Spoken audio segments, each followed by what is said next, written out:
Happy Halloween, everybody. Welcome to ClapperCast. I'm your host, as always, Carson Timar, and today I am joined by... Happy Halloween, everybody. Welcome to ClapperCast. I'm your host, as always, Carson Timar, and today, on a spooky conclusion to our Road to Halloween series, myself and the good old Jak-Luke Sharp dive into The Mummy. No, not the 1930s version. No, not the 1999 version, but the 2017 version starring Tom Cruise. This was supposed to be the start of the Dark Universe, but obviously things got off to a very rocky start, and this is a plane that came crashing down. On reflection, years later, do we think that this film deserves the hate it got? Or do we think this is possibly a little bit of a hidden gem and a sad opportunity that went by? Find out today on ClapperCast. Now let's get to our review of The Mummy. Okay, and happy Halloween, Jack, here for our Halloween special. Is there anything more terrifying, more scary than the Dark Universe and The Mummy? I will turn it over to you first as the brave soul joining me on the journey this year. What are your opening thoughts on The Mummy? This is a tough one because I remember we've got, I say this I feel like I say this every week now, but we've got this deep rooted relationship with the Universal Monster series all the way back from the 30s. I don't know about you. I've got a very, very soft spot. I've got a very large soft spot for the Stephen Sommers 1999 and its sequel, The Mummy and The Mummy Returns. I'm not too keen on the Rob Cohen one, and even the Boris Karloff one. I'm like, it's pretty good for its time, but I really do think the Hammer horror mummy films are a thing, and they're a lot better. So when this came out, I remember going to see this in the cinema with my sister at the time, and I remember obviously that we'll get there with the trailer, and there was a little bit of this didn't really have a very good ride during production. I remember watching it in the cinema, and I actually went to go watch it in 3D. I don't know why, because my review says I did it. Yeah, I know. We'll get there. And I remember watching it, and I remember still in the cinema in the seat. There's a bit where they get to the catacombs under London, and it's filled with water, right? And I'm like, oh my god, this is getting really good now. And then it finishes 10 minutes later, and I was like, where's the third act? Like, have I missed something here? And I haven't seen this since this morning, and I had the exact same feeling. I don't mind this. I don't think, and my review will reflect that when we do the reviews on Letterboxd, but I don't mind this. The problem I have with this is that it's just so flat. Everything here is like an oddity that I really like. Like, Tom Cruise is in a Mummy Universal movie. Like, that's crazy. That's like, what? And then Sophia Botella as the Mummy. Like, we're having a gender swap, subvert the expectations. I'm like, yes. Like, wow. Like, not only is she gorgeous, but her athleticism she brings to roles, climax, even Secret Service, but in everything she does, even at Atomic Blonde, she's fabulous. And then the Dark Universe thing happens, and I'm like, oh, okay. But going into this, I was like, oh my god, like, this is going to be so interesting, and it's just so flat. I sort of rock between, is it underwhelming or is it just flat? And I can't bring myself to say it's underwhelming, because there's stuff in here I quite like, and it's absurdity. But it is just like, can we get to second gear here? Are we going to do anything else? And I've read a little bit about the production history of this film, and you can sort of, there's a few, we'll probably get into it, but oh my god, I don't know if I'm struggling to sort of give my opinion here, because I don't know if I enjoyed it. I'm waiting for you. I was wishing you would go so people are like, oh yeah, Carson loves it, but I didn't mind it on a second. I think it's absolutely just fine, bare bones fine. It's not. It's probably, I would watch this more than the third Mummy film in the Stephen Sommers thing. But I can see you shaking your head there. It's better than Dracula Untold by a long shot, but that's not saying much. I just wish they would have continued this on. I don't think this is a bad start. I mean, it's not like the be all of end all. It only lost. This is going to sound ridiculous to say that, but it only lost 40 to 60 million, I think, which in the scheme of things is not particularly that bad. I don't think it's not that bad of a hit when you've got other things losing 150 million. So disappointing slightly, underwhelming slightly, flat yes, but it is a strange oddity that I think is going to be one of those films where in the next 10, 15, 20 years, people are like, oh, Tom Cruise, like, he was in a Mummy movie. It's like, what? But yeah, I'll leave it to you because I'm really interested in this conversation because I have no idea about your opinion. So please tell me it's a masterpiece and we can call this quickly. An easy 5 stars. Yeah, I wrote that. Thank you. Look, on release, I had no connection to any of Mummy films, not the original, not the 1999 version. Didn't necessarily, I know who Tom Cruise is, but I didn't have a deep connection to him. So on release, I just saw this because everyone at time was like, this is going to be the movie of the year. This is going to be, people are doing trailer reactions. Oh my God, this is so cool. This is like the best thing cinema's ever produced, and everyone hated it. And I was very underwhelmed on our first viewing. Could not tell you a single detail about the film really going into this. It just completely left my mind. Rewatching it, I went in with an open mind, and I don't like the film, but like, it's not a disaster. You know what I mean? Like, there are bits and pieces here. It opens up with basically like Mission Impossible X, Indiana Jones, Tom Cruise in the desert, and I was like, okay, this is fun. I'm vibing with this. There's some good action here. I like a lot of the lore. They change around the Mummy lore, obviously, if you know the story from the original or 1999. As you mentioned, not only is it a gender swapped character, but pretty much a completely new backstory. I was vibing with all that. There are bits and pieces here that just like, as soon as we get on the plane, I thought that plane scene went on forever. And from that point on, there are little pieces here with the pacing, with the focus. We will talk about this as the start of a shared universe, because I think there are some baffling decisions here as far as like, I don't think it's a good setup at all for narratively for a future universe. To where and also all of that is just bad. The visual effects are not great, especially Russell Crowe. I don't know exactly what he's doing there. I don't know what visually they're doing with his character here. It just goes on. And I think as it goes on, it gets more and more dull, and it starts to get more and more boring. But there are pieces here where I'm like, this is not a 1-star disaster like so many say.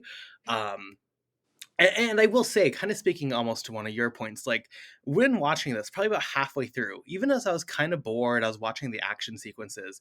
I was like, it's pretty baller that we have like this giant, like large scale Mummy film. And like they were going to do this Dark Universe with like these large blockbuster, like we were going to go a large blockbuster, like Invisible Man film or Creature of the Black Lagoon. Or like, there's something about that I like, knowing these characters and seeing like they really had a backing of support from the studio here to be something major. I appreciate that we saw the vision here. I'm also like, I'm just curious what this universe would have been, because they don't really set up a lot of stuff directly in the film.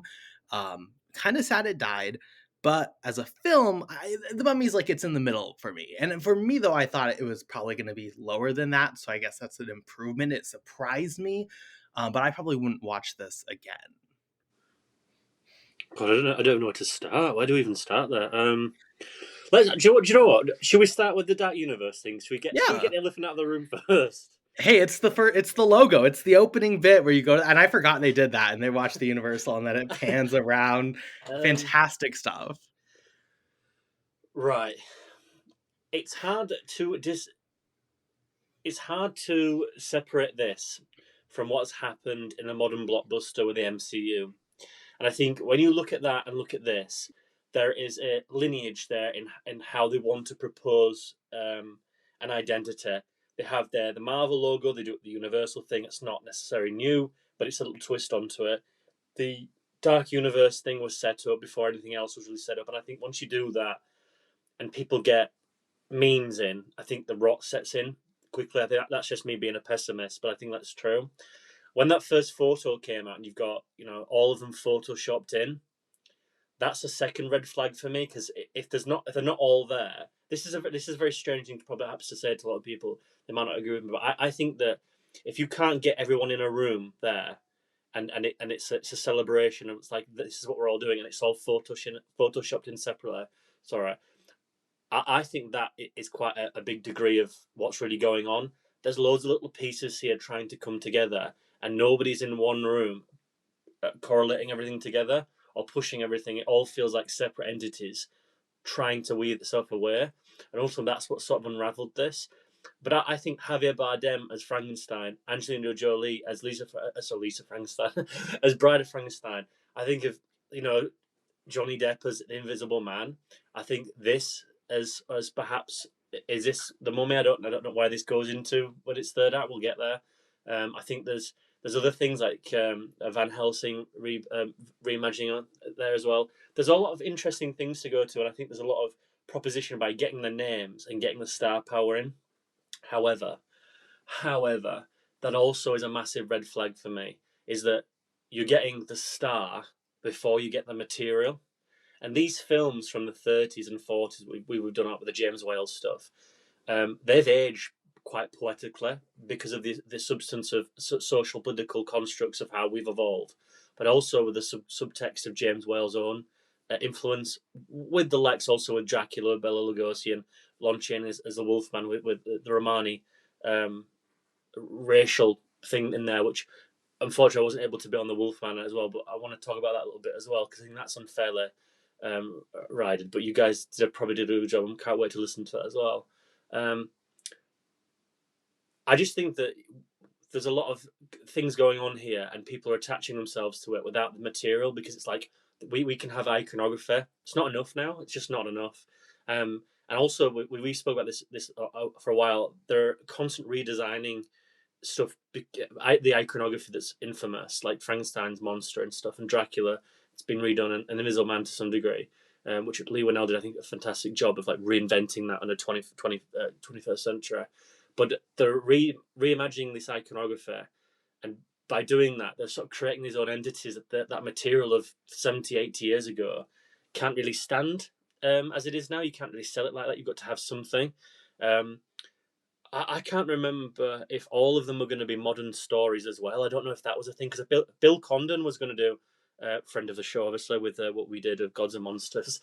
Please, God, don't listen to that, Bill Condon. But we didn't have the irony there is obviously the James Whale adaptation, and he going on to do the Bride of Frankenstein, which they cancelled anyway. But going back to the point, all these things are all interesting, and then when you get to the final product like this. I remember a writer was like they were hired on a 2-year deal, and they were saying that he knew it was in pardon the French, fucked, because everybody was talking about ideas and nobody could agree on anything in the writers' room before all this had started. And I think he said he was pitching films 6, 7, 8 features down the line, knowing they weren't going to get made, and their idea was that they were going to have a villain for this. And I swear to you, this is true. They were going to make a villain for the first phase of monsters, and then that was for any monster that didn't work in box office. That monster would then kill those off, and they would just continue on and try that, which to me is a quite maybe an interesting way to examine your own features, but also that you're allowing box office to dictate what you want to release, when really you should be releasing it for an audience, yes. But I don't think you should be having an audience dictate what works, because how does someone know they want to go watch Inception? How does someone know they want to go watch Frankenstein or The Wolfman, or I don't know, like The Substance, for example? These films that come out, like an aura that's happening now. I don't think anyone goes there to like, I want that film. So I find the whole vision of this Universal Monster stuff very strange. It had no figurehead, which I think is a worry. And I think you've got actors coming in saying, "Oh, I'll do that. That'll be fun." But it's all just face for me. It's all just iconography. There's no substance. I find it. I also find it interesting when you mentioned about like its conviction in the film. Is that there's a few little bits here, isn't there? They feel like Easter eggs. There's a Dracula. Well, there's not a Dracula. I don't know if it's Dracula, but it's a vampire skull. There is a Creature of the Black Lagoon hand. There is the Book of the Dead, or Book of the Living from the Mummy and the Mummy Returns, which is like such a cut and away that you hardly ever see it.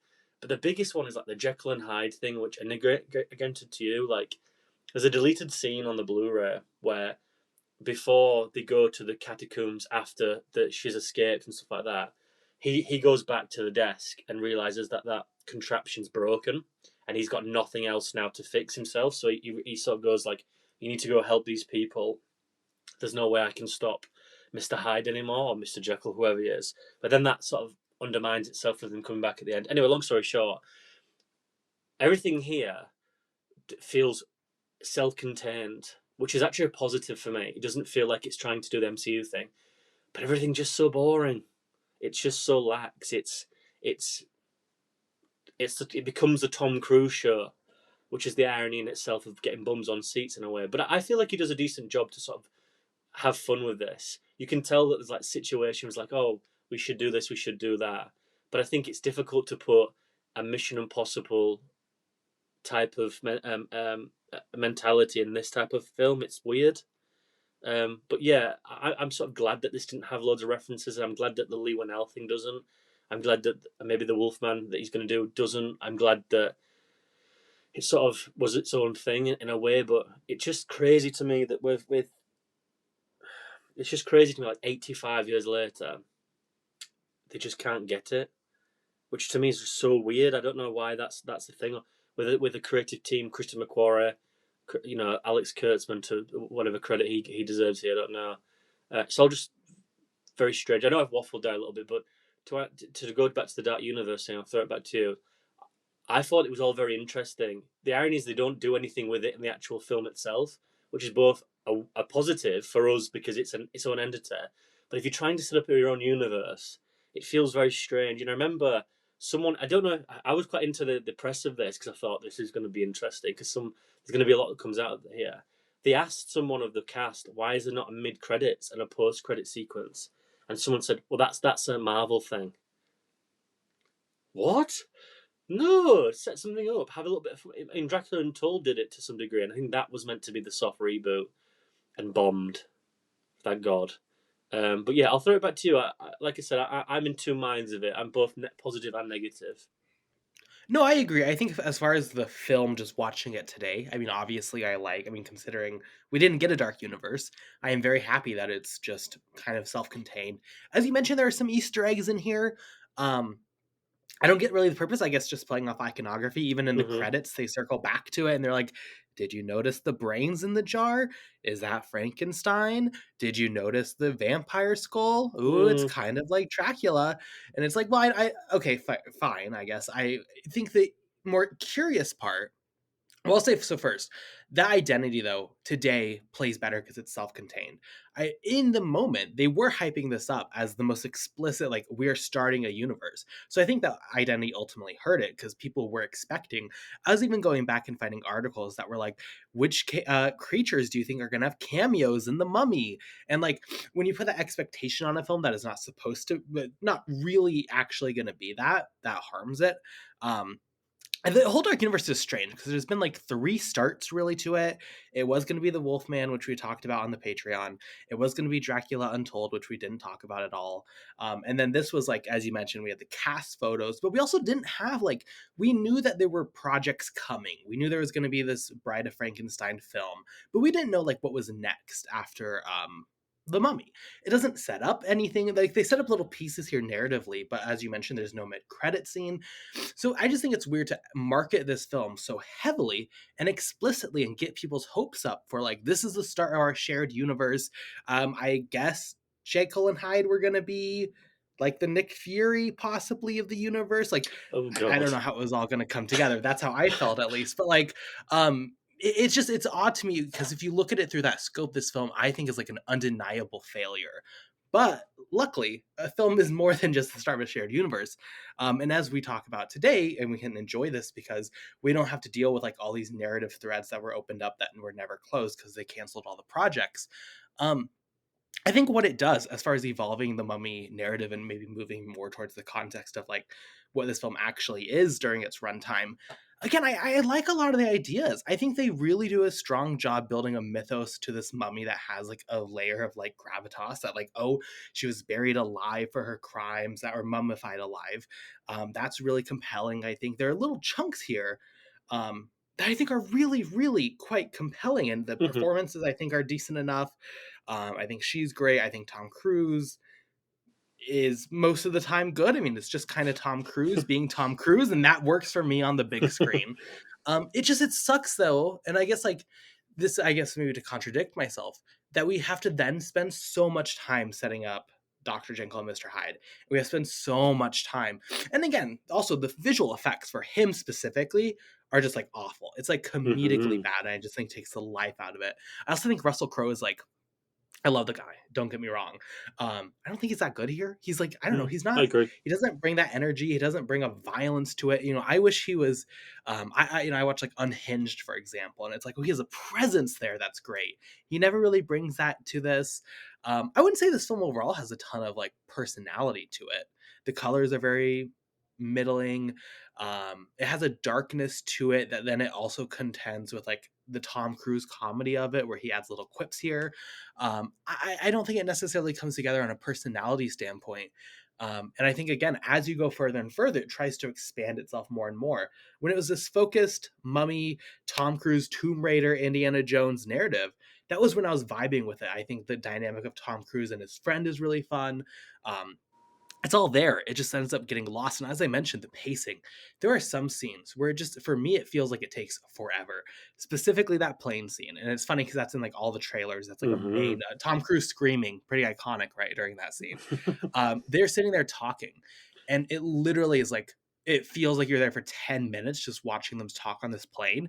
And because it's been marketed so heavily that that goes wrong, you're constantly just waiting for the action to start. And I didn't find what they were talking about very compelling. It's a film that I really wanted to like, and it has the pieces there, kind of like almost like the 1999 Mummy. It's very different, but like if this was truly a standalone focused feature, I think it has all the pieces to be this really like little gritty fun adventure.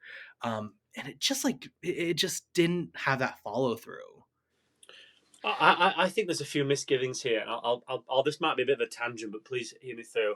I think first and foremost, setting this in present day doesn't work because they don't go through with the, well, we're gonna bring this character into modern day and do nothing with that. There's no fun with that. There's no implementation of that being a character out of this world. It's that she seems to know everything about this. She needs to know where everything is. There's no fun. There's no games. There's no tactile nature to the unpredictability of unleashing this. And it reminds me of like Shin Godzilla. Like that is bringing a character from the 50s into the modern day, very much unlike the Roland Emmerich one to some extent, but like it being a disaster for in Tokyo, but with the modern day implementation of what happens there, you know. And I think it's also done quite well in Gareth Edwards' film about with our nuclear issues as well. I think is interesting. Whereas, comparatively, when you look at this, we bring a character back from almost 1,000 years, and nothing's ever said. She knows what mercury is. She knows all this sort of stuff. It's all just like very flat in the nature of that. They don't seem to have that sort of direction or that sort of fun. So to me, I find that quite narrow-minded. Secondly, all these Universal films, and I mentioned it before of iconography, were all specified with being the monsters. The monsters were centre forward. The monsters were in the poster. The iconography spoke for itself. You could have Boris Karloff be mute and it worked perfectly. You could have Dracula come down some stairs. You could have daughter of Dracula. Like you could have the sensuality of it. Son of Frankenstein. All these films, The Invisible Man. You could have all these things because they were so, again, granted at the time, contemporary time, it was unique. But they all had this satisfaction of being able to sit in a room, and they all had an aura to them. This, while I like the design of this creature, this monster, she's not in it enough, and they do nothing with her. And before long, it becomes the Tom Cruise mummy. And how they implement that in the final, which we'll have to talk about later, I think is barbarically bad. I think it's horrible iconography. And I think it goes to your point about the Jekyll and Hyde thing as well. There's a lot here in iconography I don't think they had any idea about when production started day one to when production ended on day, 79, let's say. I think there is an evolution within those days of like, well, we'll get this design with Jekyll and Hyde, because his body's, it's like with a hand, okay, but then you have like the ink in his face and his eyes. It's so poor, and I think even to some degree with the special effects with when they go through the church and all the sand goes out and everyone just running out, but no one looks up. No one has any idea what's going on there. The CGI rats, it's all just very much like, we'll get that in later. We'll get in that later. I find that to be really quite underwhelming. And I think another aspect of it is I've watched this twice now. I always thought this was 99 minutes. I watched it on Amazon Prime today, and it's an hour and 50. Where does that time go? Not that it goes quick. It goes on and on and on and on. But I never thought it was an hour and 50 minutes. But there's so much missing here. There's some really strange comedic tones here, like An American Werewolf in London is in this a lot. When he's at the bar and stuff, and he sees it's Jake Johnson. There's that. There's a comedic bit. Then there's like this other thing that's quite interesting about like the Templars, and then you've got you're talking about like the military intervention in Iraq and stuff. There's a lot going on here. There's like three films. There's a Suffolk Botella Mummy film. There's a Tom Cruise Mission Impossible film, and there's a really poor horror film with Jekyll and Hyde Russell Crowe, and none of them come together. That being said, I do think, like you said before, that there's three really good action scenes here. I do like the airplane scene, but it is long, and it is like when we go down to crash, it's like, where's the suspense? It doesn't feel anything. I do quite like the sequence with when the catacombs, when there's the water. I always think that's quite scary. I quite like that. It's the only. I'll say there's actually probably just two then, and that's probably it for me. Another thing I detest for this is there's just no good score here. There's no individual theme. There's just no iconography. There's no idiosyncratic nature to this at all. There's nothing that stands this out. And it goes back to the fact of like, I think there's 6 people in a room thinking we should make another Mummy movie. Tom Cruise is on board, and then they have to make a Tom Cruise movie. And I think the production history says that Alex Kurtzman was sort of like put to one side, and there's debates whether Tom Cruise was making a Tom Cruise movie or he was just saving a movie that was going to die anyway. But I don't really agree with the latter. Don't think that's true. I don't know. I just look at this, and I look at a feature as like, we could have had something really interesting. I just think there's a lot here that's said, and it's just not very loud. It's not very passion filled, is it? Really? Do you think? I don't see it. I'll tell you what. This is what we're going to ask you as well. Sorry. We've talked about the Dark Universe, and we've mentioned all those films. Do you think it's surprising that they actually started with this? What's the emphasis of the Mummy then? What would you? Why the Mummy? Why not? Because out the original monster movies, we've both been on hand on heart. We think it's probably the weakest, although it's good, but it is the weakest. It's already been done in the 90s to a quite well regarded cult status. Why not go Dracula? Why not go Frankenstein, which was done again in '96 with Kenneth Branagh? It hadn't been really done before. Well, it's been 20 years since the other two. This one feels a little bit more fresh. Why do you think there's emphasis on the Mummy then? What's gravitating towards that? Well, to be fair, this is, again, the third choice. The first choice was Yeah. the Wolfman. Okay, we got. The second choice was Dracula. Okay, that makes sense. It's also strange because, as you kind of alluded to, like, the mummy herself, the main mummy, is like it's not the character that would like keep going in this universe. I mean, I'm sure she would come back eventually in some form, but like, it is an odd choice. But also, I think like the fact that the character itself is like the weakest of the bunch, it allows you to focus more on the universe and focus more on Jekyll and Hyde. If you had Frankenstein, you really have to stick to the Frankenstein monster and the Dr. Frankenstein and that narrative. The Invisible Man is very similar, though you could do some fun stuff with the Invisible Man as far as, like, there's ways to work around, I guess, with every creature. But I think the fact that it is such a lackluster emotional core for a character, just a lackluster character in general, allows for a lot of like, you can have the mummy and you can have the creepy elements and have that as an action and as a conflict, but you can expand the world to be whatever you need and repurpose it. But again, to my point, they don't really even though set up this universe that well outside of Jekyll and Hyde. So like, I don't know why they would pick this. I don't know. It's again, though, it's hard to understand a lot of choices without knowing exactly, explicitly the plans for the universe as far as like practically what was it actually looking like. Because you mentioned the modern setting, and this does nothing with the modern setting. I think that's one of the reasons it feels so underwhelming Mm-hmm. is you have, okay, they're going to London, it's this modern setting, and they just spend it in a lab. they just spend it in like this warehouse where they hold a bunch of monster items. There's never a scene of the mummy, like um in the city and using the like there's no point for that. So it seems like why would they set it here? But maybe that was really crucial for the Invisible Man. I don't know. It's just it's hard to, even though we want to view this as being the entire puzzle, this is very much so a tiny section of the puzzle. And I think it's hard with some choices. And probably the film hurts because it has to work in some of those elements. And there's also just zero follow through to like anything here. You mentioned that there's a lot of different stories here. There's the Jekyll and Hyde story, there's the American Werewolf in London ghost story, there is the war storyline in Iraq and how that conflict is handled. And none of these get a follow through or like a payoff, or it never becomes that film. These are like little elements here. I swear to God, I forgot the ghost thing even was happening to a point until it comes, like, it just goes away for a while. There's just no follow through. Like this film, normally with a movie, and not to be like talk down to anyone, there's a very simple like rising action leading to conclusion. Like it's a very you have a natural flow of events build and build and build to a climax. And okay, this film just like doesn't really do that.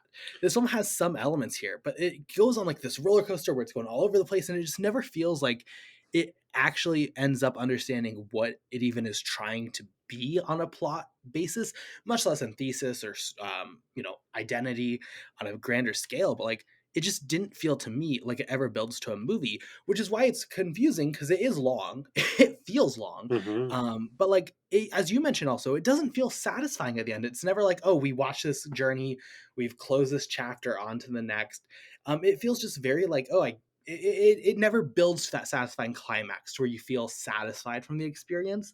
It's just very weird. It's a weird film. It's never great. It's never grandiose either. Like even when you have the sea, I can't remember. It's the first film when they get on the boat and they have the attack and they get into Egypt, and they have the Lawrence of Arabia theme with the sun rising and Evie and Brendan Fraser's Rick O'Connell going on the camels, and you just have like this grandiose thing, or when you have like the biplane going down. Even in the sequel, like there's like this grandiose nature of like we're in ancient Egypt. Let's like have some fun with it. And I know it's probably regarded as camp now or even cheesy, but I think Stephen Sommers understood that these mummy films yes, they can be scary with the vision of Imhotep, which I think is probably terrific looking back on that performance. But you have the idea of like let's just have some fun with the time as well. Like we're in ancient Egypt. We're not in ancient Egypt, Yeah. but we were in ancient Egypt. Now we're in contemporary at the time. In the early 20th century. There's some like even the opening attack in London Bridge in the sequel, right? Yeah. It's just like it's just dumb. It's just stupid dumb, but it's excessively fun. He has the thing on his wrist. He sees the Scorpion King, and then we go through the London Bridge attack, guns firing everywhere on the big bus. It's ludicrously stupid, Exactly. Yes. but it's grandiose. It's fun. It's inviting. It's engaging. I can't name one sequence, boots on the ground here, where I'm like, oh wow, this is fun. And again, goes back to the point of bringing Sophie Botell into this. Nothing to be done. There is one scene where she gets the sand in the middle of London and she fires it through the bus, and then that fucking ghost turns up like you said, and we cut away somewhere completely different. It's like there's just no, and then the sequence in the with the ambulance as well. It's just there's just nothing to it. It's very poorly shot, I think, as well. There's just no iconography whatsoever. And again, we just talk about the issue here, and I think London comes back to it. And as someone who's from the native country, I think this is actually a rather large problem these people didn't realise, because 3 of the characters that you're going to bring here resonate here. So you've got number 1, Dracula goes to London on his voyage, so that has to be done with. Then you for some reason bring the mummy into this, which I think is very strange. And then you have at one point you do the Invisible Man, who's British. So you're gonna have to do this London thing 3 times, which I find very strange. I think if we're in Iraq and we're somehow in London on that plane with American soldiers, would they have not stopped in Germany? Why? And then couldn't we have had a European thing, and that's how they can lead up to this? And because the second issue you've got here is that with the Wolfman. Where do you go with that? Because are they gonna go to Romania in there, and is that going to be a thing? And then you've got the issue with Transylvania is not a thing really anymore. That's Romanian, and you've got it's like how do you bring those characters into the modern day? Because you're going to have to do the same old trick of we start the prologue in the contemporary times of when they were set in the James Whale stuff in the 30s and those times of the 1800s, and somehow you have to then predispose them to our time. Now you have to make the jump, but that's going to be with every single one. I mean, you can't do a Frankenstein feature now. I just think it's just silly. I think it's like say it doesn't hold the same weight. I think that's the issue bringing it to modern day times. But I'll go back to the point where you said iconography here with everything like the CGI on occasion is just woeful. Like the reveal of Tom Cruise being the mummy, I think is quite cool. I think it's somewhat inevitable as well. I thought he was going to become Van Helsing because I know that was touted about for a while. I was like, oh, that's going to be cool. He's going to see this, and he's going to be because he's got that nature of like wanting to find out more. They're going to hire him here, and he's going to go around. He's going to be the Van Helsing. Um, no, he becomes another mummy, but the CGI on the face when he's about to kill that woman, and I'm like, oh my god, that's bad. And it's in the shadows. He's like, I don't want you to look at me, and I quite like that, but it's just partly because they don't want to show his face. Because I mean, does he look like that all the time now? Because she didn't. I don't know. I think there's a lot here. I'm like, I find a lot of it just very dumb. But what annoys me the most, and I don't know how you feel about this, maybe this comes across slightly patronising because we're both extremely fond of these features, extremely fond. I don't know, and please, no one out there, please don't think I'm going to say, I don't know how you can fuck this up. I seriously don't. I really don't know how you can fuck this up. It's all built for you here. It's like the Yeah. MCU. They have to do nothing. They've just got a cast because everything else has been preset by 40 to 60 years of literature as well as as iconographer. It's all there you can take from. The Mummy has had I think it's 1930. Is it 90? I think it's the four. I get a mixed up because I know Wolfman's 41. Um, I look at that and I'm like, 35 or 33, I want to say, I like think around there. I think it is. I think it's 34. I could be wrong. Probably just undermine my whole argument about us being diehard fans. But no, like you've had 80 years of growth with how audiences see this. They've had the Mary Shelley Frankenstein, Kenneth Branagh. We've gone and done the Hammer horror. They can pick and choose everything, and yet they take something and they craft something with no passion. And I keep on using that word of iconographer. It's imperative. It's imperative to get this right with these characters because they live and die by that. you know. And we've mentioned this before, and we will mention it again. If the Del Toro thing comes out and the iconography is not engaging or at least interesting, that then dies on its own shield. And I'm glad that the leaks. I hate to say this because it's a sort of character, but I'm quite glad that the Maggie Gyllenhaal things have come out about her Bride of Frankenstein, and she's going for like a goth punk cyberpunk thing, and it's set during the early the 1800s, early 19th century, late 19th. I love that because that's doing something distinctly different. That's against type. This just does nothing. I don't think it attempts to subvert. I don't think it attempts to make something engaging. You've got an actress who is very much formulating her career as well. So I think that's quite interesting. She's very raw, and I like that. She's also drop dead gorgeous, and they do nothing with either. I mean, she's in the opening sequences in Egypt when she's fighting. I just think I think she's absolutely stunning to watch. I think she's so visually engaging, and she doesn't get to speak. She doesn't get to have a monologue. She doesn't get to. She does once, doesn't she, where she tries to entrap him about and she's quite good there. So it's the only little bit of I think there's a bit of emotion going on in this film at all, but they just don't let her have that emotive reason, like why she made a decision. She's spoken about in a fucking monologue in a prologue by Russell Crowe, and it just takes, ironically, her voice away from her, which is quite depressing on multiple levels. But within the context of the film, I think it's an interesting parallel to her life being taken away for her in a way of from her lineage, let's say. But even then, like I just I wanna hear her torment. I want to know. Like she's been laid for 1,000 years in a mercury prison because she made a deal with the devil. Like let's listen to this. Let's unravel this. It's too quick. He just wants to move on, doesn't it? He wants to spend time with Tom Cruise and Annabelle Wallace talking rubbish, essentially with comedic endeavor, and it's just I don't know. Well, not to continue to hit the coffin when it's close, but like to talk about iconography, because I think we need to make it explicitly clear. We're talking about iconography in somewhat like simplistic, but like at least some complexity effective. of like how do you bring it to the modern world, whatever. Like how are the costumes? How is the visual of her so boring?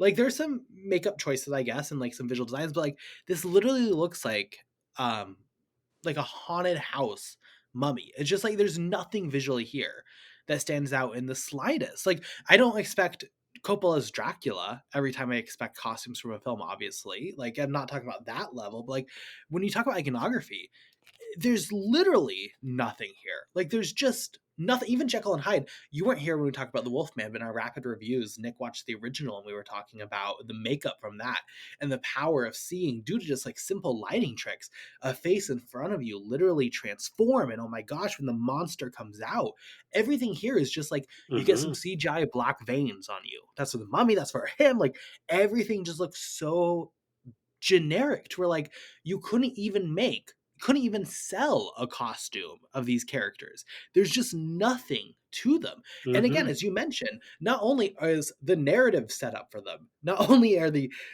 shots, literally these iconic shots you can just remake, these iconic costumes, but I fear, and again, and not to contradict myself, because I am curious what this would have looked like if we got all these films, but like, almost thank God, because I feel like the iconography would have been shit in all of them. Like, I fear what if this is the studio making these decisions, and what the monsters look like, I think is an executive decision, not up to the director per se. I'm curious I'm scared rather. Oh God, yeah. What would Frankenstein have looked like? What would Dracula have looked like? Thank God Depp would have been invisible. That's how I wanted him in every film. But like, it's not just like disappointing, but it's like such a weird failure. And maybe it's because they felt they went to I don't know, even because like the visuals in the Wolfman are really good actually. Dracula Untold, not quite, but there are some choices. Like there's costumes in that film that are like fine. Do you Here know? there's just like nothing. Do you know what it is? It's that Joe Dante did the Wolfman, didn't I? I think that's the director who cares about the craft. I think Joe Dante, because I know he did 4 weeks before that, was like, I want practical effects with Rick Baker. I know we can't do the transformations, but let's do practical effects. But it's gothic, it's haunting. There's like a texture on that screen where everything's just murky. It's just like everything's lived there too long. That house has been there too fucking long. Those people have been there too long. Everything's got like this crustacean, and it feels like sweat's there. There's a texture on screen in those films, but I think there's a director, and Joe Dante's probably been around long enough, like the Gremlins, who knows his craft, who likes that gothic nature. I hate to say this because I find I don't want to go out on a limb here and call something a spade when it isn't, but I just find that Alex Kurtzman's doing a job for hire here. I look at this and I'm like, all right, like I'll do a debut, Tom Cruise, we'll get 80 million opening weekend. I can then fucking move on after this. I don't have to be involved, but I can get my debut in and then it'll do well and I can move on. And unfortunately, it didn't work like that because a lack of passion here is poisonous. This is not his debut, to be clear. He had People Like Us in 2012. Oh my God, did he really? Don't erase. And I know you saw it because I see a 1-star rating from you. Wait, he did what? Sorry. People Like Us, starring Chris Pine and Elizabeth Banks. Oh my God. All right, I know what you mean. Oh, okay. Right. Kurtzman, let me just find. I haven't seen it, so maybe there's a lot of style in that. You'd have to tell me. I just see all writer of all films. Amazing Spider-Man 2, Transformers, Cowboys and Aliens. I just think, Jesus wept. Oh my God, I watched that on a plane. Yeah, it's bad. Yeah, Yeah, I'll take that back then. I get the impression here. Oh my god, I get the impression here that this is like a second win. And I'll say, I get the impression like it made the let's say the more independent. This is the stepstone for the big budget. But I think it's very difficult here because I've said this before. But I think you've got to be somewhat of a visionary to do a blockbuster. It's all previs, and I think you can tell of what you said about Dr. Jekyll and Hyde. I've mentioned about the mummy outfit, and we've also about Cruise. There's just such a lack of like identity within visualization, which is previs. That's usually done months beforehand, and what we're hearing now is that it's always changing, and they have to unionize because they're just working 100-hour weeks, and burning these people out with little to no pay because they're changing their minds all the time. Um, but again, I think that's just like gloriously inept. The more I talk about this, probably more I'm going to get negative about it because like you, I see something here. I just see so much potential, and it's just grossly inept. And I think what pains me the most is that there's just such a lack of identity in a feature that should be so full of like gothic vibrancy. Like Boris Karloff coming out of the tomb for the first time, with like just crusting everywhere like that, and it's just this just has nothing, that has no life. And I just think a director jumping on this like, oh, I'll just have my box office. I just think it's just grossly inept. I think it's just greed and lust, and I think this and I struggle to know what Cruise gets out of this. Is that just because he's playing the auditor? Is that just his like, oh, this will be interesting for me to do, or I can have somewhat creative control like Dwayne Johnson with Black Adam? In a way, like people, control's not always the best thing to do. Like Will Smith on After Earth, there are, I think there's people who have like think they're visionaries because they've worked behind the camera. It's not really the case. I think you've got to be quite grandiose, and here I just think it's just again grossly inept. But again, like I said, the more I talk about this, the more I just think this is just so disappointing, and what were they going to expect of this? What did they expect it to do? Like, did they expect just to release this and not have any feedback of how poor this is? It's just, and also I know you mentioned it. I hope to God you mentioned this on the podcast last week, because this it really fucked me off. Is that president of Universal saying the Wolfman was a worst film, one of the worst films we've ever done? Oh, I am sorry. I am sorry, sweetheart, but no, no, no, no, no, no, no, no, no. No, you need to sort of readjust readjust those sights on your output, because the Wolfman is nowhere near an abomination. This is worse. This is just so senile and just so um, middle ground without any sort of curiosity. I think this is even worse. You know, no one. A bad film is a bad film. A boring film is a worse sin, isn't it? Really, I just think you're watching almost 2 hours of nothingness. I mean, I don't even know I don't even fucking know the plot here. Why is she after? She's after this amulet that they bring there, but they know, but he seems to know everything about it. So why is he not destroying it? Then in 1 minute he wants to sort of kill Tom Cruise, and then they use him at the end, like he's gonna. You know, sometimes it's not bad being the monster, but it'll chase him all the time. Like, make your fucking mind up. Where is this going? Like, why not just have him as the villain then? Let's subvert expectations. Let's leave on a thud. I just think there's too many cooks here, and the broth is spoiled. Sure. I'll leave it at that. I think that is the point. Like, I'm sure in a week I'm gonna forget everything that happens in this film, and I'll How only have like little disappointing! Yeah. memories. And I think this is like a turning point for Universal at the time. This same year, they made American Made with Tom Cruise, The Great Wall with Matt Oh Damon. So my like, god. there is a market here, and it's dying. Thank God at this time when this comes out for these like very generic action films, and this thesis of like if we just put something safe out, it will find an audience, and we're seeing time and time again at this time that that's not going to work. At the same time, they're helping produce like things like Get Out, which got a big following. Some quite interesting movies. Split came out this year. So a necessary, I think, failure to kind of push that and push those types of projects to the back. I get why Tom Cruise, if I was offered a shit ton of money to do another big franchise shared universe, he could be the Robert Downey Jr. of the Dark Universe. Sure, I would Mm-hmm. take it. Sadly for him, it didn't quite pan out, and I think actually probably for the betterment of him because he's gone on to be fine. Tom Cruise is good. Um, I agree with you though. It's just like it is sad that we're talking, and we've talked for a couple months now about Universal monsters again. We've talked about the old ones. We've talked about a lot of the new ones. And it's not that this is a 1 star. I wish this was like a 1 star disaster, to where at least there would be things to like laugh about and come on here and like let's go through and talk about all the funny things and be memorable.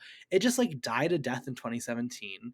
And I was hoping there'd be something here. And there is some small pieces, but like um it just leads to something boring. There's just nothing here. Like it's just there's nothing here to stick in the mind being overly good or overly bad. And as you mentioned, I think that's just a worse fate, because then instead of like resurrecting the tomb to at least find something memorable, it just stays buried and no one thinks about it ever again. I don't know, but at least it ended the Dark Universe, so we got a lot of standalone features, and the Universal monsters. These narratives are not slowing down in cinema. I checked last night because obviously we have the Wolfman in January. As you mentioned, we have like 3 Frankenstein films coming soon. Mm. We apparently have the Invisible Man sequel. Lee Whannell's film is getting a sequel for some reason. Creature of the Black Lagoon's in development. A Dracula film's in development. These narratives are not slowing down. They're here to stay. And luckily, I think the Mummy's assigned to these people that like you can't just show up and do something very generic and basic. Yeah. And it seems like Maggie Gyllenhaal's taking some swings. We will get there. I know Del Toro is making a film. We'll get there. Hopefully, Lee Whannell proved himself with the Invisible Man. Hopefully, he proves himself with the Wolfman continually. Though I'm a little worried about that. In the theme parks, they're opening up a huge new one for Universal Monsters. So, like, there is this push socially that these are probably more relevant now than they've been for quite a while. Probably even when The Mummy 2017 was coming out, these narratives are very actively in the social conscious. So it's interesting how they continue and evolve. But sadly, just for final thoughts, like The Mummy 2017 is not going to be part of any of those conversations. There's nothing here to reanalyze and say, oh, this is actually like, when you go back to The Wolfman, that's a film that was very cold on release. You look back at it now and it's this little gem, and it has so many great lessons to learn from and celebrate, at least in me and Nick eyes. Um, the Mummy doesn't have anything, and that's sad. So No, sorry. I agree that the most I watching it again, like watching it this morning, I was like, this is a really extended monologue, and you're telling me everything. That annoys me. Then we jump to present day with Dick Tracy and his buddy talking rubbish, having banter, and then we're obviously it's ISIS, but they're not allowed to say that because they might offend someone. And then they find this tomb from a guy called Henry. I don't know who that is. It's never mentioned again. Is it Henry Jekyll? Fuck knows who that is. Why would you just send her there to uncover that? What were they gonna do with it? Like it's just all very like okay. Even in that in the whole tomb thing, um, it's just a lot of CGI work, and I think there's a lot here where I'd love to have seen a first draft of this. I'd love to have seen a work print and what they would have cut out because the deleted scenes are only 3 minutes long, and one is an extended sequence of her fighting against the king in Egypt at the beginning, which is like, why would you cut that? Because it shows that she's got really great strength. She can keep her own, and in combat, she's very sophisticated, and she's quite and not is she physically strong, but also she's psychologically strong with how she goes around and what she does. She knows how to get to the top there. There's another scene like they cut. I know I'm going on here slightly, but there's like another comedic moment where when he wakes up on the slab and like he just cuts away to in the bar. There's another scene between that when he's getting dressed behind them, and she's talking to the guy like he was dead. He was dead. How come no one checks his heartbeat? It's like, oh, this is a small town. We get errors here. It feels like a little bit of reprieve and brevity to it. Why that's cut out, I don't know. And then I said about the Dr. Jekyll thing. Why all that's cut out when it adds a little bit of texture, I don't know. I just think this is just so um, straightforward. I think it's so poisonous. I think it's just there's no substance here. There's no sustenance. It's just very much a generic piece of universal material to just pump it out, and that's how we'll start. And let's just make the $18 million opening weekend, and whatever happens afterwards, we'll get there. I think it's grossly inept. I think it's just greed. It really is greed. It's just so like inept watching it. It's not fun. but it just has like major signs. I'd like to like cut this down and make like put it 133.1 black and white, have some fun with it. But there's just like no iconography here. You couldn't do anything with this. You couldn't edit this. You couldn't. Oh, it's just a dumpster fire, isn't it? It's just terrible. Yeah, it's just so disappointing, like frustratingly so. Um, and as much as like you, I would like to have seen the future here. This is so bad and just so boring. I'm sort of glad that it's just done because, if studios think that they can make money off audiences releasing stuff like this, I'm glad that the wallets weren't put on the table and no one sort of dedicated to do it. I'm going to go watching 3D, which was I think I've got my review here. I'm going to have to read this out. So my review is I think I started opening night. I started 10th of July. 10th of July. No, 10th of June 2017. It's horrifically subpar. I put the 3D depth. It looks great in certain sequences, especially in the film's Middle East section. Though it added very little on, all made the film far more cheap looking, in a feature that's like a $200 million budget. So it is what it is. I'm glad that it's not here. I'm glad that it's been put on ice. But there will always be that little bit of me, that little bit of just a hopefulness of an oddity, a Tom Cruise starring mummy movie, and it's this. It's just so disappointing. Oh God. Yes, it most definitely is. I think that's going to do it for our conversation on 2017's The Mummy. Not everyone can be an uncut gem. Though I'm sure this would actually probably fit on the Uncut Gems podcast, and they'd find probably some things to like about it. If you want to watch this, it is definitely wide available. It's streaming on Peacock in the US. I don't know if it's streaming worldwide, but I'm sure you can find it on VOD after this glorious review. Jack, for question of the week, we're talking about Tom Cruise. What is your favorite Tom Cruise performance? I would love to hear your 5 answers, probably. Walk us through. What are your answers? I do have a few, and some of them are like different to each other, and I'll have to explain it. I really like him as in Tropic Thunder as Les Grossman. It took me years to figure out that was him. I watched that in the cinema in 2008. Didn't know it was him even when the credits came up. We watched it on DVD years after. I never knew it was him. It was only a few years ago, maybe 5 or 6 years ago. I was like, Tom Cruise is in Tropic. Like, oh my God! And reading the backstory, it's amazing. Another one, because of the sort of desperation of it, is that when he made The Last Samurai, he needed that film because he'd made a few comments on the Today Show. He'd made a few comments elsewhere. He'd done a publicity stunt on the Oprah Winfrey Show. He sort of needed something there, and I think The Last Samurai perfectly embodies him as an actor, trying to embody the old school actor meeting like the newfound material that's coming his way. I think it's a perfect time. Top Gun Maverick's got to be in there somewhere. Top Gun Maverick's got to be in there. There's an obvious one here. I'm gonna go quite say a few. I'm just gonna say 2 more. This is my answer. I'm gonna say one that everyone's gonna say. I like him. I love him in Collateral. It's just amazing. Like he's playing against type in a Michael Mann movie. Like that's the shit I want to see him do now. But the fact he was doing it in 2004, I love the fact he was so far ahead of the game. I love him in that, and I would love him to have been in Miami Vice as well. I'd love to have just done something else with Michael Mann as well. I think he's fabulous in that film. But I'm going to go a little bit of left field here. I think he's fabulous in War of the Worlds. Yeah, I love that film as what it is as well. I've grown up with that film, but he's fabulous as a deadbeat dad, having to like leave his son and having to cope with then him. He's just like a guy who works on a crane, which is not so different what I do, and like he goes home to like a family that hates him, a son that despises him, and his daughter knows he's a scumbag, and he has to make decisions in his life from that moment onwards, like pulling a gun, keeping his family safe. He has to kill someone in order to save his daughter. He has to let his son go off, knowing he might not see him again.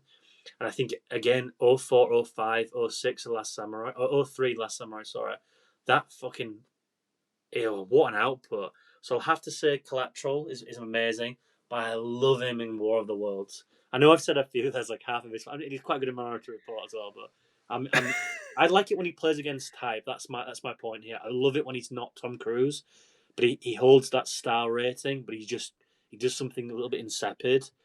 But I'm interested to know what you're gonna say. Well, you've like gone through so much of my list. War of the Worlds was on there. That movie is so good. Fabulous. What an underrated Spielberg film. If you ever go to Universal Studios, they still have the plane set of it Yeah. down and everything. You can go drive through it. Mission Impossible 3 is fantastic. Wow. I think that throughout that entire franchise, he's fantastic. But I think that film, the intensity, the emotional Really? intensity, Wow. I really love that one. That's a Collateral's that's a surprise read. I did not oh, think you were gonna say that. That's a Carson all full Timar of read. Yeah, surprises. I'm liking that. Collateral's of course great. Top Yes. Gun Maverick. I mean, Yes. I hate that with these and with we talk about like blockbusters this year. Every single time it's like, well, you kind of have to mention Top Gun Maverick, but I don't want to get into it because it's too obvious. Like, yes, it is 5 stars. I'll also throw out Edge of Tomorrow or Live Die Repeat, whatever you want to call the Okay, good film. shout. Has 2 titles and has a really great Tom Cruise performance in it. That's a fun one. I think like if you want mid 2010s, kind of what the Mummy was trying to like code off of, where it's like he's not doing anything stunning, he's not doing anything layered per se emotionally, but you just want like Tom Cruise action main eventer. Edge of Tomorrow is a really great choice for that, but a good career. I mean, an interesting guy. Obviously, would recommend you read into Have some of you? his life choices, Yeah. but Um, good mo- performer. moving on very quickly from that. Have you seen his two major dramatic works, Magnolia or Vanilla Sky? I've not seen either. I would love you to watch those and you pick the one you choose out of them two because they're interesting. Because Vanilla Sky is very okay, and Magnolia is very like wow.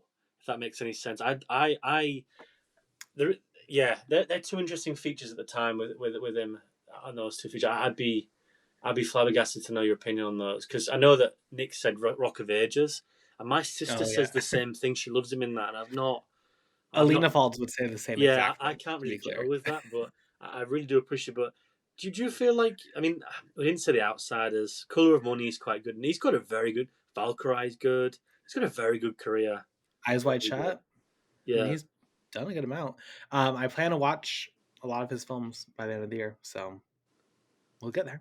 no one said Eyes Wide Shut as well, which is kind of maybe we've upset people there, but I just said it. I just oh, did said you? he did Sorry, Eyes Wide Shut. I was Yeah, too mesmerized by the Top Gun thing, and the sure. Mission Impossible 3 has thrown me across the room. Good one. It's a good one. He's good in it. Him when he's like the opening shot of that is so good. I think that's one of my maybe my favorite Mission Impossible film. I don't know. Quite good series. We'll talk about it next year with the new one if it ever comes out. Actually, Yeah, um, we'll see. Now let's get to our rapid reviews. Anything we've seen recently that we haven't discussed on the podcast.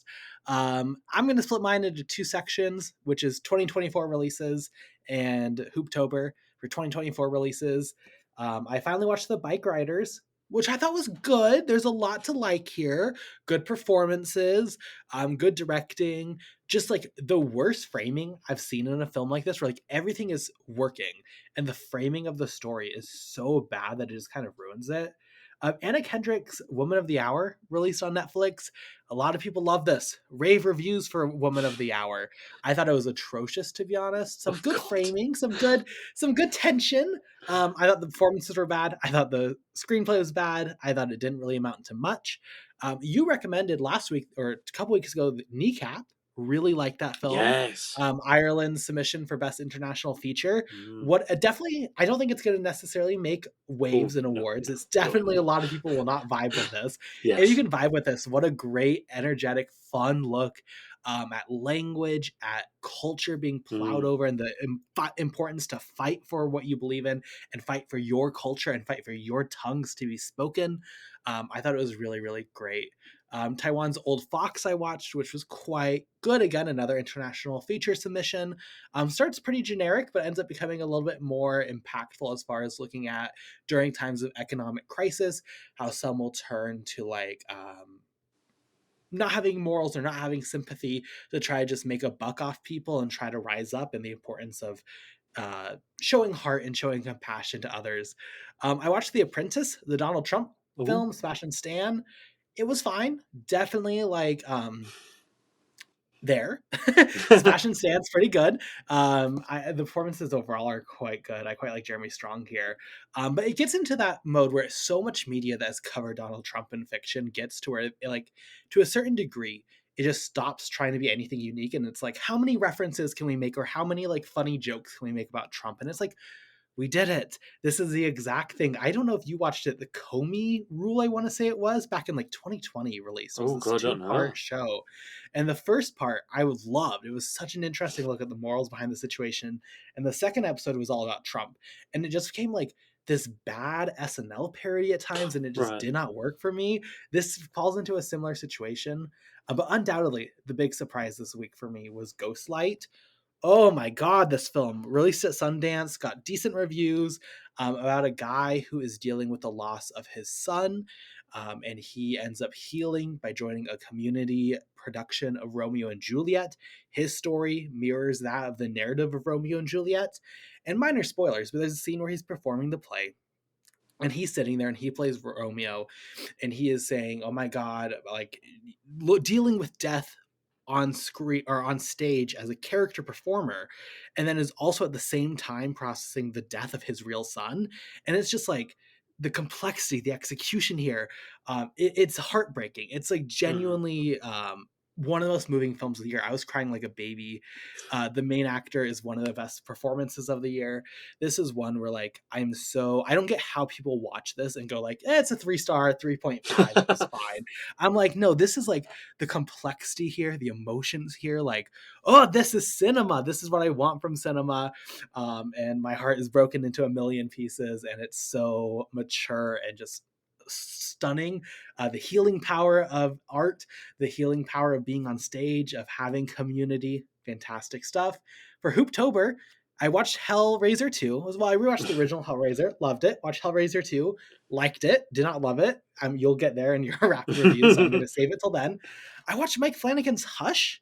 This is a Okay. film originally a Netflix original, recently has made headlines because Netflix removed it from their platform, and it was just lost media because Netflix never gave it a physical release, never gave it a VOD release. Legally, there was no way to watch the film. There was this huge outcry. It's finally on Shudder. It's getting all these releases.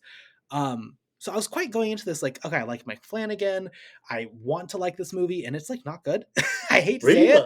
Really? It is a very standard home invasion thriller with the just change in perspective that the woman whose house is getting broken into is death. But there's literally not an ounce of follow through with like any of what it sets up as far as story or as far as differences. They even go to this point where they make her like, she's a writer, so they try to introduce this element of like she has a writer's brain, so she's like running through all these ideas of like, if I do this, what would happen, and playing out and like writing the ending, and that's how she figures out how to do stuff. But that's there for one scene and like dies. I was really really underwhelmed. It's definitely creepy, but like I would even say it's below average for the genre it belongs to. I was really sad by that. Not to be outdone though by 47 meters down, which I like shitty shark films. This was awful. This was so bad, guys. I don't know. I thought it was gonna be fun. It takes like a fun kind of premise of them getting trapped in the shark cage that falls to the bottom of the ocean, and there's all these sharks. But like, it was just like boring. It was so boring. So that's what I've seen this week. Kind of a mixed week. Jack, what have you seen?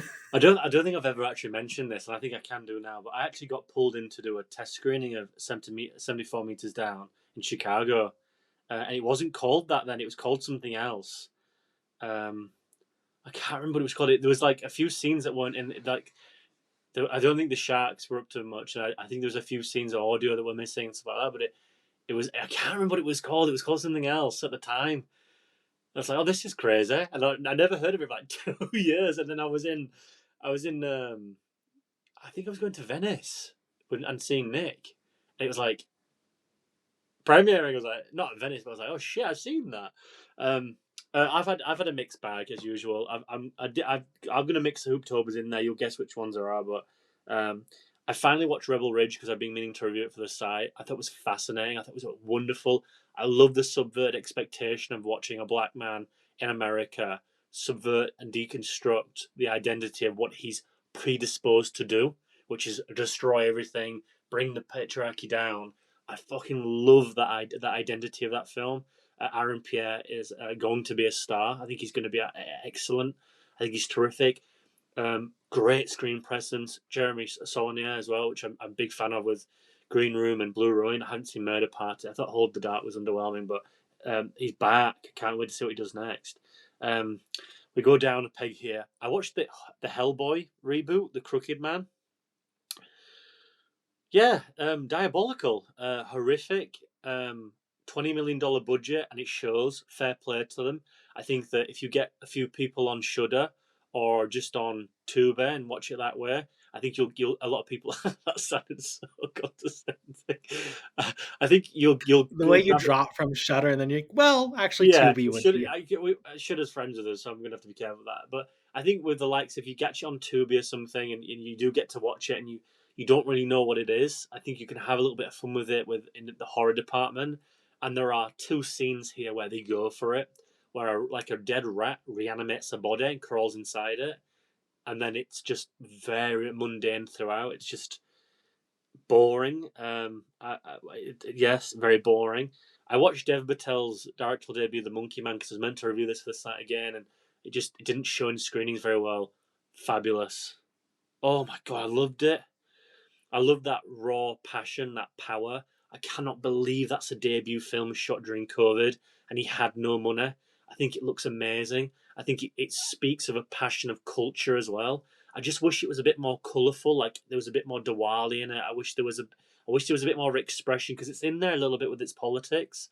I love that they've got like the trans characters in here fighting with him. Like it's just a very random thing, but it works so well in the film. Like it goes from Revenger to the Avenger. Oh, it's fabulous! I think it's fucking amazing, and the action sequences are excellent. I know they're quite derivative, but I thought it was fabulous. I watched for Hooptober again. I watched the two Elvira films. Um, I liked the first one because it was a little bit tongue in cheek and a little bit like, oh, a lot of chesticle humor and stuff like that. I was like, oh, this is fun. Elvira taking like her image of body and like having fun with it. And I thought that the narrative was like, what's going on? What is going on here? I was like, okay. But I watched its sequel, which is like a haunted house, James Whale Universal movie, and I really quite liked it.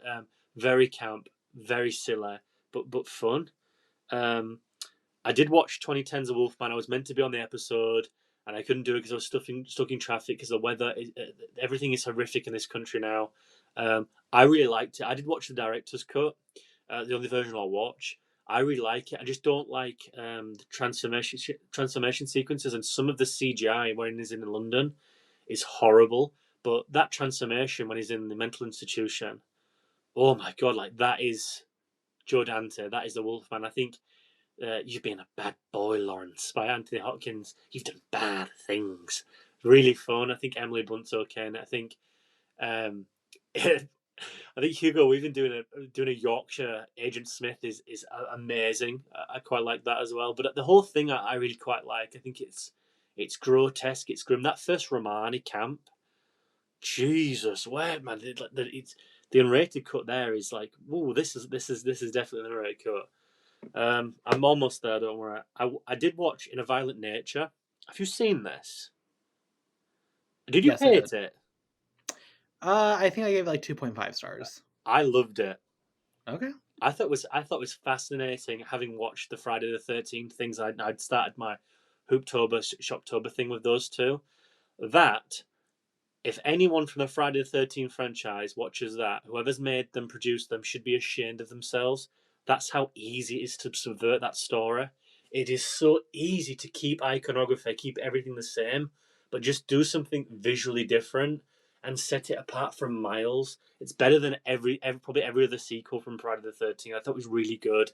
It does test patience. I'll be there with you there. I think it does, but I think it's an interesting feature to watch in the eyes of an audience are prepared to watch a serial killer murder loads of people, but we don't want to spend time with him doing it. I think that's a very interesting parallel of that. Probably not for this podcast. That's probably for a thesis in its own right. But I liked it. Its ending was like, "Can you like get out of the car?" So like, why are we doing this? It's But weird with the ending how it like breaks its like it stops being what it like drastically changes, I guess, what it is an identity, which I thought was yeah, strange. yeah, That's where it really like I was vibing with it well enough the first 2/3. It was that last third that really bumped it down for me. But like the kills are great in it, but I was vibing with it for sure. Yeah, I'd like to see the original cut of that film as well because we spoke about this off air. Like they had to like 90% reshoot and stuff. It's crazy, and but I'd like to see what they do with the sequel there because it'd be interesting to like do that in New York, like to keep the same thing, but I just think it's an interesting thing to look at. Um, for gems, I'll be very quick about this because they're doing a Spike Lee retrospective. Randy Burroughs was at a fencing tournament with his family, so I stepped in to co-host with Jakob, and we didn't use a soundboard. It was just Spike Lee conversations. Yeah, yes. He did use a few of them. It was very good, but he is fascinating to talk about these films. His readings are amazing, and we had 1-on-1. So I went in with Red Hook Summer, and he started with the Sweet Blood of Jesus. I love Red Hook Summer. I think it's fabulous. And I'm at 5 stars. I got him to go to 4 point something, and he went back to 4, but he loves it. But we watched, obviously, I watched them both back to back, and his reading of the Sweet Blood of Jesus like pumped it up to me to where you're at. I think because I don't think it's amazing, but there's an interesting parallel there about like culture and race. But I think it's post De Palma, I'm going to say it again, post Obama depression. It's mentioned in both films. Very strange. I think it's something to do with that. But go listen to episodes; are really good. Right, I'll be very quick. I've got 3 more. I'll be very quick. I did a double bill yesterday of Cube 2 and Cube 3. Have you seen these films? I haven't seen Cube. Watch Cube. You'll like Cube. Cube's amazing. Cube 2 was like, oh, we're intellects. I'm bored. And Cube 3 was like, we're trying to do both, and it doesn't work. They're fun films, but they're not very good compared to its original, which is amazing. If you like Saw, which you do, I'd watch Cube, and I think you'd vibe with it a little bit. But this morning at 7 o'clock in the morning, because I went to bed really late last night, I watched Smile, the first one, not the sequel, and I thought it was gripping. I thought it was outstanding. I thought the tension and suspense was so unnerving. I thought the iconography was outstanding. I thought it was bitter. I thought it was very dark. I'm gutted I didn't get to see it in a cinema, but I thought it was fabulous. I cannot wait to watch the sequel, which is getting really good reviews. I thought it was amazing. I really liked it. I'm like, I might do the 5. I just thought I thought it was so good. And when I've watched Imaginary this year, and I'm like, God, why are we doing this? Why am I doing this to myself? Why am I doing that? And I'm relenting now. I'm not doing it. I'm not going to watch Baghead or shit like that. I'm not doing it anymore. I like that every film you're like, well, it's better than the absolute garbage piece of film. Like, yeah, it's better than the sequels to Friday the 13th. It's better than Imagine. Sure, I believe you. Like, I don't know if that's saying much, but Yeah. it's better than the Mummy 3. Yeah, no, I believe you. I have to guilt trip myself to like, you did watch those shitty films, but this wasn't as bad as that, Jack. This wasn't as bad as that, and I have to like tell that to myself. I'm like, yes, I'm doing well. I'm doing well. And then just very quickly, that what you said, I watched 35mm cut of Hellraiser yesterday. Oh my god! I spoke about it a little bit about on our draft episode. I watched that in America in Missoula, and I was like, "Oh, this isn't very scary because I'm an American now, and this film can't hurt me because it's quite clearly set in London. It's all dubbed. It's horrible." And I watched it at home last night, and I was like, "This is really scary, really scary." And I couldn't remember it was such a haunted house thing. And then I'm halfway through the sequel, and I'm not really vibing with it.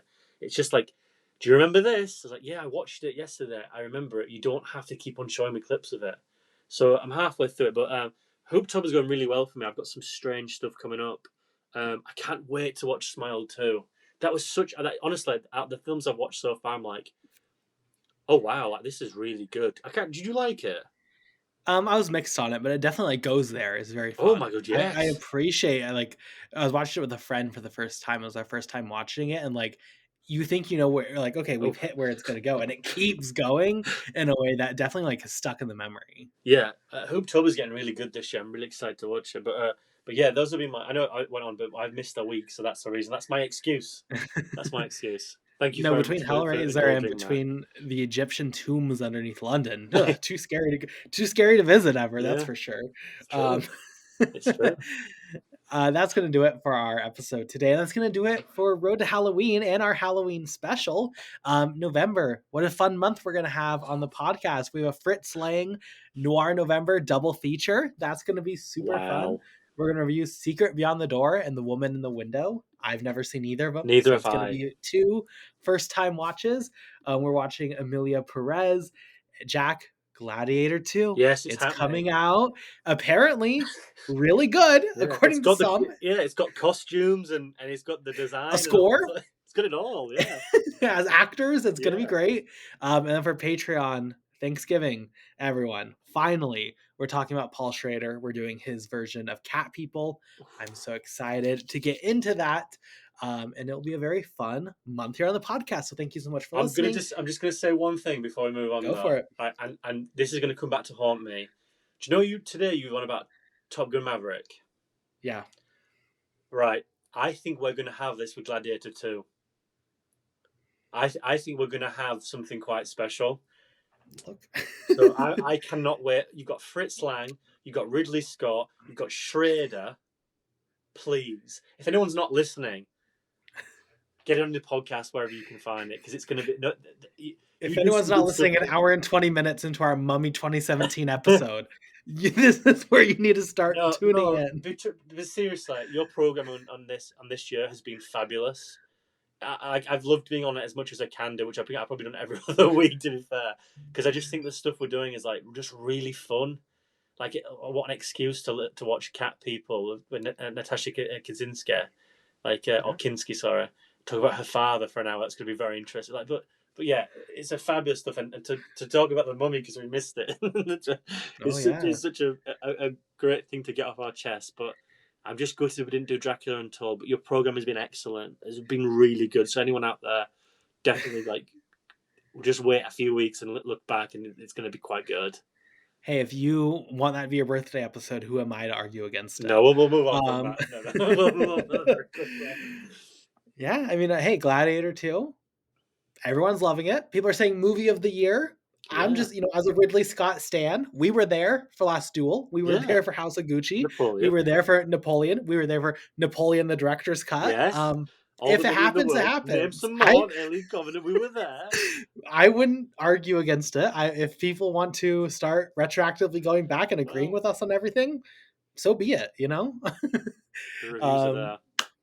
Well, we will see you all for that exciting month. Jack, where can we find you on social media? Well, you can find me on X, Twitter, and Letterboxd. So using them at Jak-Luke Sharp. I'm just doing Hooktober at the moment. I'm just getting into my early September reviews. So I'm doing 64 films if I can help it. I'm going to do September, October. I'm going to do a little chunk of November, so leading to Noir November. I'm going to do some Bogart, some Michael Calder, some more Fritz Lang and stuff like that. So you can check my reviews on there. I'll post a little bit on Twitter, but not really. I'm looking for those 35mm scans on Twitter. That's what I'm on there, and to talk shit about film with you, Nick and Jakob, and anyone else who'll listen. But you can find my writings on Clapper Ltd. I've got a Kneecap review dropping, Rebel Ridge. I know they're late, but better late than never. I'm halfway through my Exorcism feature, which I told Jakob about on Friday night, and he went, "What?" And I went, "Just read it. Just wait for it." Even he was like, "Jack, stop!" And he's doing features at work to in his spare time. And the Alien Covenant feature, I'm going to try it out before Gladiator 2. I'm going to try. But you can find my work there. And thank you very much for having me on, because I've spoken absolute bollocks for about an hour talking about why this is so disappointing. But a Sunday night, thank you very much for indulging me, Carson, and thank anyone else for listening. I really do like being on here talking about movies with you. And once again, it's been an absolute treat and a delight. So thank you very much. No, thank you. I mean, obviously, I try to schedule good stuff every once in a while. It's like, how funny would it be to do The Mummy? Not everyone would be here talking about 2017's The Mummy, so I appreciate you also. You can find me on Twitter at BP_movie reviews. Letterboxd, just Carson Timar. Yes, my review on Clapper, my review on, I have an article or a feature on Foxcatcher, 2014's Foxcatcher, coming out on Filmotomy soon, talking about the queer subtext in that film. which Oh I'm very wow. excited about because they're doing a whole series of features on 2014, 10 years on. So I chose Oh shit. Foxcatcher because I think that's a brilliant, underlooked masterpiece that is all about queerness and internal struggle of queerness. So you can find my reading or find my writing there. Yeah, thank you so much for listening. Goodbye.